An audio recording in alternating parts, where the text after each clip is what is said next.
Situation à Uvira. On parle d'un mort, de 9 blessés. Un mort, c'est un enfant de 7 ans. Cela s'est passé ce lundi.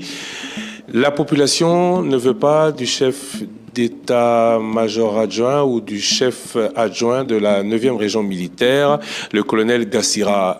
Gassita, est-ce que on comprend que... D'abord, pourquoi n'en veut-elle pas? Tout le monde le sait, mais pourquoi insister pour que dans une atmosphère de guerre,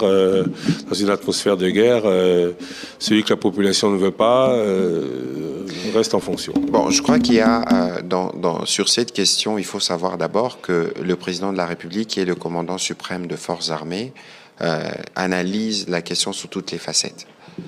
Et lorsque une décision comme celle-là qui a été prise, elle n'a pas été prise hier, c'est une décision qui avait déjà été prise pour désigner cet officier pour remplir cette mission. Vous savez que les militaires sont ceux qu'on peut envoyer partout. Ça l'a été pour des raisons bien précises. Je ne siège pas évidemment dans l'état-major général pour pouvoir vous dire toutes les raisons. Mais je crois aussi que dans les réactions que nous avons vues, nous savons que c'est une zone qui connaît une situation particulièrement sensible du fait justement de ce qui s'est passé à côté et de toutes les pressions qu'il y a autour, notamment avec les agissements du Rwanda et de sa brigade avancée en RDC qui s'appelle le M23. Mais l'idée ici est pour s'assurer que les uns et les autres s'alignent sur une dynamique globale, parce que nous sommes dans un contexte de guerre, dans une zone où malheureusement on peut prospérer des discours qui peuvent faire les jeux de l'ennemi. Il y a une mission gouvernementale qui va s'y rendre très bientôt, une mission de haut niveau, pour écouter les uns les autres. Évidemment, c'est compréhensible dans un contexte comme celui-là, que parfois l'information n'arrive pas telle qu'elle devrait arriver, ou parfois il y a toujours une part de manipulation, mais je crois que la volonté du président de la République, au-delà de tout, c'est de s'assurer d'abord que la population, y compris particulièrement celle de Vira en l'occurrence, puisse vivre en paix et puisse vivre dans un environnement apaisé d'acceptation de toutes les communautés, parce qu'il y a comme cette forme de cristallisation autour de la communauté Banyamulenge, avec toute la manipulation qui vient après. Mais il faut considérer que pour le président de la République, cette communauté, comme toutes les autres communautés congolaises, doivent vivre en harmonie. Évidemment, il y a eu des cas, des tentatives, des récupérations de troubles consécutifs d'ailleurs, à l'enterrement d'un officier qui était décédé. Mais je crois que toutes ces questions ont fait l'objet d'analyses approfondies au niveau de l'état-major, et je pense que la mission gouvernementale qui va se rendre sur place aura l'occasion d'écouter les uns les autres pour aller vers l'apaisement et nous assurer que nous n'ouvrons pas les champs à l'ennemi qui peut profiter justement lorsque cette unité dont on a besoin de manière cruciale en ce moment n'est pas consolidée. Vous avez utilisé le terme sensible, sensibilité rimant avec sérénité. Est-ce que dans cette zone où les balles crépitent de plus en plus et où on avait annoncé un front avançant vers la ville, il n'eût été pas plus judicieux, en ces moments troubles, une tentative d'imposition. Je crois qu'il y a eu une forme de récupération politicienne par ceux qui pensent que les généraux Gassita ne pouvait pas prendre le commande, prendre ses fonctions. Il pensait parce que du fait de ses origines, ou il pensait du fait du passé de cet officier? Bon, de toute façon, dans ce point de l'armée, qui a été clair sur le soutien témoigné à cet officier supérieur qui a été promu, y compris parce qu'il a prouvé qu'il avait des compétences pour faire ce travail. Mais d'autre part, ça vient dans un contexte où il y avait déjà comme une forme de surchauffe sur le sujet. Et il ne faut pas oublier qu'il y a toujours un terreau de manipulation avec toute cette infiltration du poison rwandais parmi nous et des gens qui parfois peuvent s'inventer des histoires, vouloir les lui attribuer. Mais quoi qu'il en soit, nous sommes un gouvernement, nous sommes dans un contexte où nous voulons évoluer en parfaite adéquation avec notre opinion. Il se peut qu'il y a des raisons qui font que certains, pour de bonnes raisons justement, conteste la nomination de cet officier supérieur. La raison de la mission gouvernementale, c'est celle-là. Elle va écouter, elle fera rapport au commandant suprême, mais nous estimons que quelque chose, cela ne devrait pas se traduire par des manifestations qui peuvent virer à la violence. On a déjà assez de violence dans cette région pour que nous ne puissions pas en avoir de plus. C'est ici l'occasion de lancer encore une nouvelle fois, qu'on comprenne ce que ça veut dire Wazalendo. Wazalendo veut dire patriote. Et dans cette guerre avec le Rwanda, les munitions que nous avons ne sont pas seulement les armes. Les munitions, c'est notre attitude, parce qu'il ne faut pas oublier que le Rwanda fait du prétexte de la protection de la communauté Banyamulenge une raison de la guerre. Il ne faut pas que parfois dans nos agissements, que nous puissions prêter les flancs à cela comme s'il y avait une politique qui RDC.